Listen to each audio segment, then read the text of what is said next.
চেঙা সমষ্টি পৰ্যায়ত সাংস্কৃতিক মহাসংগ্ৰাম আৰম্ভ।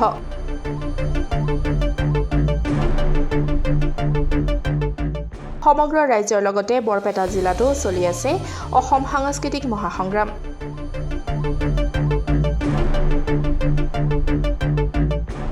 অসম চৰকাৰৰ সাংস্কৃতিক পৰিক্ৰমা বিভাগৰ উদ্যোগত অনুষ্ঠিত অসম সাংস্কৃতিক মহাসংগ্ৰামৰ অংশ হিচাপে শুকুৰবাৰৰ পৰা দুদিনীয়াকৈ বৰপেটা জিলাৰ চেঙা বিধানসভা সমষ্টি পৰ্যায়ত চেঙা উন্নয়ন খণ্ডৰ সামূহিক ভৱনৰ প্ৰেক্ষাগৃহত সাংস্কৃতিক মহাসংগ্ৰাম অনুষ্ঠিত হৈছে।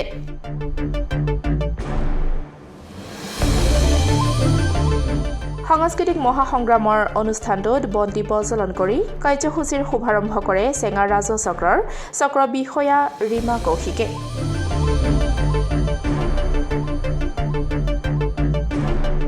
প্ৰাক্তন ছাত্ৰ নেতা খনিন পাঠকে আধৰা অনুষ্ঠানটোত সাংস্কৃতিক মহাসংগ্ৰামৰ চেঙা সমষ্টি পৰ্যায়ৰ অধ্যক্ষ প্ৰদীপ দাস, চেঙাস্থিত মধ্য কামৰূপ মহাবিদ্যালয়ৰ অধ্যক্ষ ডক্টৰ গোপেশ কুমাৰ শৰ্মাকে ধৰি কেইবাগৰাকীও বিশিষ্ট লোকে উদ্বোধনী অনুষ্ঠানত ভাষণ প্ৰদান কৰি চৰকাৰৰ এই পদক্ষেপক প্ৰশংসা কৰে।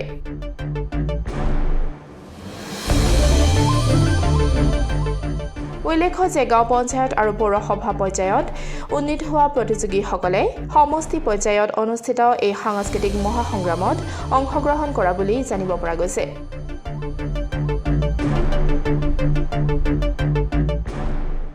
এই সাংস্কৃতিক মহাসংগ্ৰাম কাৰ্যসূচীত বিশেষকৈ জ্যোতি সংগীত, বিষ্ণুৰাভা সংগীত, ভূপেন্দ্ৰ সংগীত আৰু ৰবীন্দ্ৰ সংগীত প্ৰতিযোগিতা অনুষ্ঠিত হয়।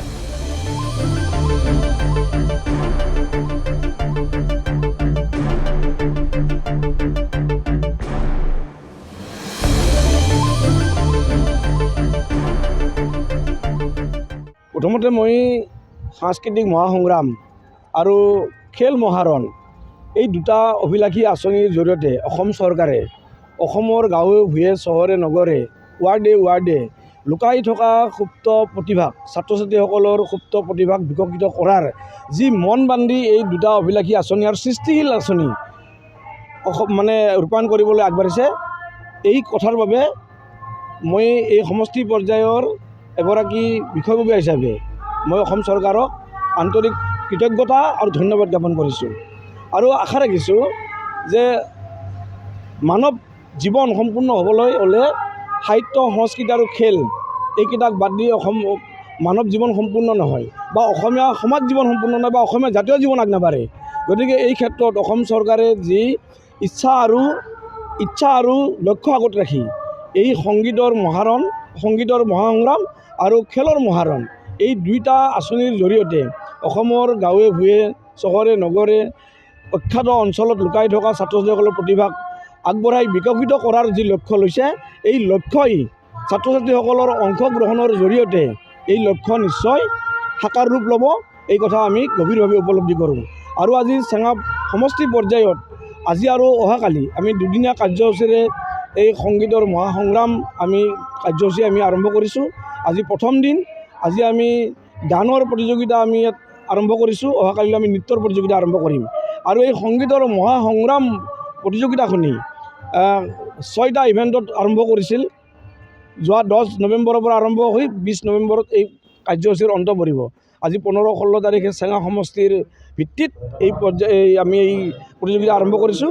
আৰু আজি ইয়াত গানৰ যিসকল প্ৰতিযোগী ইয়াত উপস্থিত হৈছে আৰু আমি বিশ্বাস ৰাখিছোঁ যে পৰ্যাপ্ত পৰিমাণৰ ইয়াত প্ৰতিযোগী ইয়াত উপস্থিত হৈছেহি তেওঁলোকে তেওঁলোকৰ প্ৰতিভাৰ পৰিচয় দিবলৈ মানে সমবেত হৈছে আৰু আমি আশা ৰাখিম তেওঁলোকৰ যাতে ইচ্ছা ভগৱানে পূৰণ কৰে আৰু এই সমষ্টি পৰ্যায়ৰ পিছত জিলা পৰ্যায়ত হ'ব সমষ্টি পৰ্যায়ত যিসকলে স্থান পাবলৈ সক্ষম হ'ব তেওঁলোকক এটি মেমেণ্টো এখনি চাৰ্টিফিকেট আৰু নগদ ধনেৰে অসম চৰকাৰে পুৰস্কৃত কৰিব এই কথা পিছলৈ তেওঁলোকে যেতিয়া স্থান পাবলৈ সক্ষম হ'ব তেওঁলোকে এই কথা তেওঁলোকে সুকলমে লাভ কৰিব।